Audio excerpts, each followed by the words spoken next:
কারখানার প্রয়োজনীয় স্টিম সরবরাহের জন্য 2টি বয়লার রয়েছে।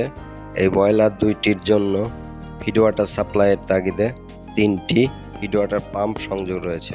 প্রতিটি পাম্পের সাথেই একটা করে মোটর অপারেটেড ভালভ রয়েছে। প্ল্যান্ট চালুর সময় সবসময় 2টি ফিড ওয়াটার পাম্প চালু থাকে। একটি ফিড ওয়াটার পাম্পের সমস্যা হওয়ার কারণে সেটি কন্ট্রোল রুম থেকে স্টার্ট বাটন চাপলে এটি চালু হচ্ছিল না। ফলে এটিতে কি সমস্যা রয়েছে আমরা চেক করতে আসি। প্রাথমিক পর্যায়ে আমরা এটা স্টার্ট সুইচ দেওয়ার পর দেখতে পাই এর যে মোটর অপারেটেড ভালভ রয়েছে সেটি খুলছে না। আর এই ভালভের সাথে লিমিট সুইচ রয়েছে, অর্থাৎ ভালভটি না খুললে লজিক্যালি পাম্পটি চালু হবে না এবং স্বাভাবিকভাবে এই সমস্যাটাই হয়েছে। পাম্পটি চালু ক্ষেত্রে আমরা দেখতে পাই এটা লিমিট ক্লোজ পজিশনে রয়েছে এবং ভালভটি খুলছে না, অর্থাৎ ভালভের একটি অ্যালার্ম পরিলক্ষিত হয় এবং ভালভ স্টলড এই অ্যালার্মটি দেখা যায়। ভালভটি স্টলড অবস্থায় রয়েছে জন্য আমরা ম্যানুয়ালি এটা চেক করার সিদ্ধান্ত নেই। প্রাথমিক পর্যায়ে আমরা ম্যানুয়ালি উল্লেখ্য যে এই ভালভটি সুইচের মাধ্যমে, অর্থাৎ ম্যানুয়াল অপশনে নেওয়ার পরেও সুইচের মাধ্যমে এটি ওপেন ক্লোজ চেক করা যায়, আবার হ্যান্ড হুইলের মাধ্যমেই ওপেন ক্লোজ চেক করা যায়।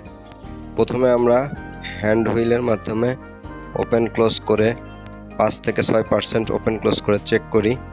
দেখতে পাই ভালভটি ওপেন ক্লোজ হচ্ছে, ডিসপ্লেতে এর ওপেনিংটা দেখা যায়। পরবর্তীতে আমরা ক্লোজ করে দেই। এরপরে এই পাম্পের যে আউটলেট এবং ইনলেটে ভালভ রয়েছে সেটি আমরা ম্যানুয়াল হুইলের মাধ্যমে ক্লোজ করি এবং আমরা পাম্পের সাথে যে মোটর অপারেটেড ভালভ রয়েছে সেটি ম্যান পজিশনে নিয়ে সুইচের মাধ্যমে আমরা ওপেন করে দেখি যে এটা কমপ্লিট ওপেন হয়েছে কিনা। এ পর্যায়ে আমরা দেখতে পাই ভালভটি ফ্রি আছে এবং ফুল ওপেন হচ্ছে, অর্থাৎ ভালভে কোনো সমস্যা নেই। ভালভের সমস্যা না থাকায় পরবর্তীতে যে ম্যানুয়াল ভালভগুলো ছিল ক্লোজ করা হয়েছিল সেগুলো আমরা আবার ওপেন করে দেই এবং কন্ট্রোল রুম থেকে আবার আমরা চালুর চেষ্টা করি।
অনেক সময় দেখা যায় এই ভালভগুলি স্ট্যাক হয়ে থাকে অনেক দিন না চালালে।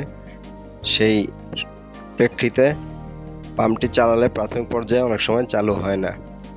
এভাবে আমরা সুইচের মাধ্যমে ফিল্ডে এসে ভালভটি কয়েকবার সুইচের মাধ্যমে ম্যানুয়ালি নিয়ে ওপেন ক্লোজ করি এবং লাস্ট পর্যায়ে কন্ট্রোল রুম থেকে সুইচিংয়ের মাধ্যমে পাম্পটি চালু করি।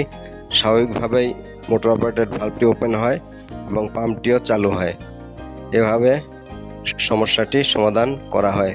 বর্তমানে পাম্পটি চালু রয়েছে এবং যে প্রয়োজনীয় ফিড ওয়াটার বয়লারের জন্য প্রয়োজন হচ্ছে সেটি সরবরাহ অব্যাহত আছে।